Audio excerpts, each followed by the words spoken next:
यह नंगे बदन वाला आदमी एक रसोइया है, मगर वह खाना बनाने के लिए कभी बर्तन इस्तेमाल नहीं करता। बस एक अजीब सी मशीन लाता है और उसमें तरह तरह की सजावटी कलाकृतियां ठूंस देता है। यहाँ तक कि हवाई जहाज और ट्रक भी, सोने चांदी जैसे खिलौने भी उसमें डाल दिए जाते हैं। फिर मशीन का फंदा घुमाते ही वह चलने लगती है और उसके भीतर से घना काला धुआं निकलने लगता है।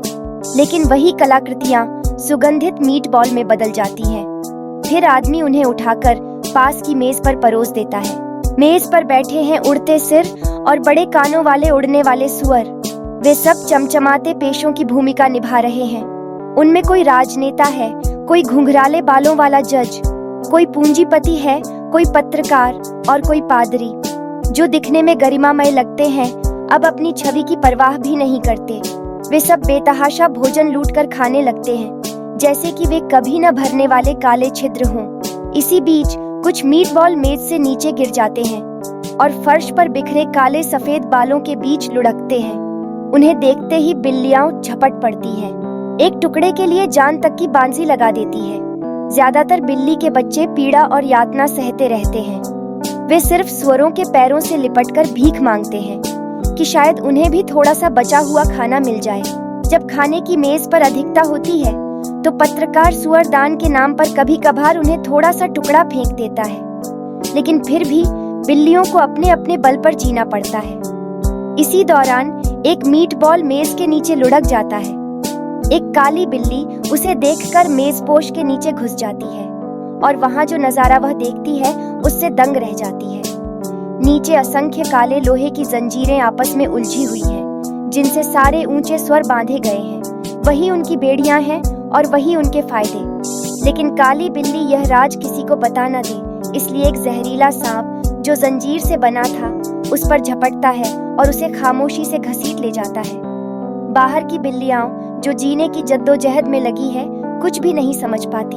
उधर ऊंचे सुअर लगातार खाते जा रहे हैं। कमरा लगभग खाली हो चुका है, पर वे रुकने के बजाय और भी पागल हो जाते हैं। यहाँ तक कि झूमर और दीवारों की ईंटें तक रसोइया मशीन में डाल देता है। लेकिन जैसे जैसे मशीन से कम खाना निकलने लगता है, ऊंचे सुअर असंतोष दिखाने लगते हैं। वे बिल्लियों से चिढ़ने लगते हैं। कुछ सुअर तो खिलौना चूहा दिखाकर बिल्लियों को कोनों में फुसला देते हैं। धीरे धीरे पूरा घर खा डाला जाता है। सिर्फ आखिरी थाली मीट बॉल की बचती है, जो पलक झपकते ही खत्म हो जाती है। अब मशीन बिल्कुल बंद हो जाती है। खाना नहीं बनता। सुअर और गुस्से में चाकू कांटे पटकते हैं, रसोइये से और खाने की मांग करते हैं। लेकिन रसोइया खाली थाली लेकर लाचार खड़ा है, क्योंकि घर का घर खा लिया गया है। अब सुअर घबरा जाते हैं, एक दूसरे का मुंह देखने लगते हैं, फिर थाली पर झपटते हैं, चिपके हुए टुकड़े तक चाटते हैं। बिल्लियां भी और उग्र हो जाती हैं। एक काली बिल्ली तो मेज पर चढ़कर छीन लेती है। गुस्से में पूंजीपति सुअर उसे नीचे फेंक देता है। लेकिन अब और भी बिल्लियां मेज पर चढ़ जाती हैं। ऊंचे सुअर बुरी तरह डर जाते हैं। सोच भी नहीं सकते थे कि वही बिल्लियां धीरे धीरे रूप बदलकर एक भयंकर सफेद बाघ बन जाएंगी। बिजली की गड़गड़ाहट और बाघ की दहाड़ गूंजती है। जज सुअर डर में कांपते हुए बाघ के नीचे दब जाता है। खून चारों ओर छिटकने लगता है। बाकी सुअर भागने की कोशिश करते हैं, लेकिन जंजीरें उन्हें बांध लेती हैं। बाघ सब खाकर तृप्त होकर सो जाता है। तभी मशीन के पीछे छिपा रसोइया निकलता है।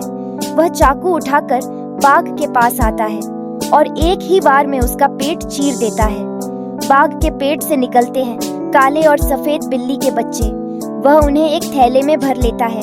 फिर पास के कमरे का दरवाजा खोलता है। वहाँ भी वही घर नजर आता है। वह बिल्लियों को अंदर छोड़ देता है, लेकिन कुछ ही पल में उनमें से कुछ फिर से ऊंचे सुअरों में बदल जाते हैं और मेज पर बैठकर अपनी अपनी कुर्सी संभाल लेते हैं। राजनेता सुअर सबको बर्तन बांटता है। फिर सब मिलकर जाम उठाते हैं और भोजन शुरू कर देते हैं। कमरे के भीतर वही कहानी फिर से दोहराई जाती है।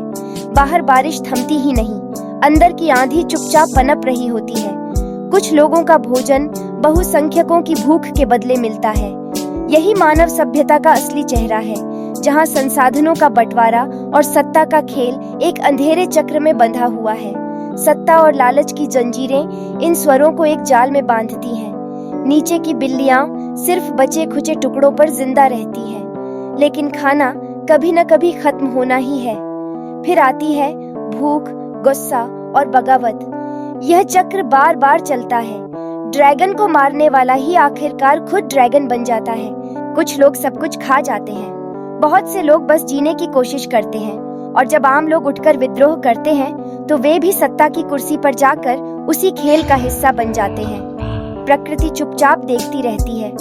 मानव लालच में डूबकर अपनी ही कब्र को एक और उत्सव की तरह खोदता चला जाता है। फिल्म वही है जो हमारे दिमाग में गूंजती है। लंबी हो या छोटी, हर कहानी हमें आईना दिखाती है। अगले मोड़ पर हम फिर मिलेंगे।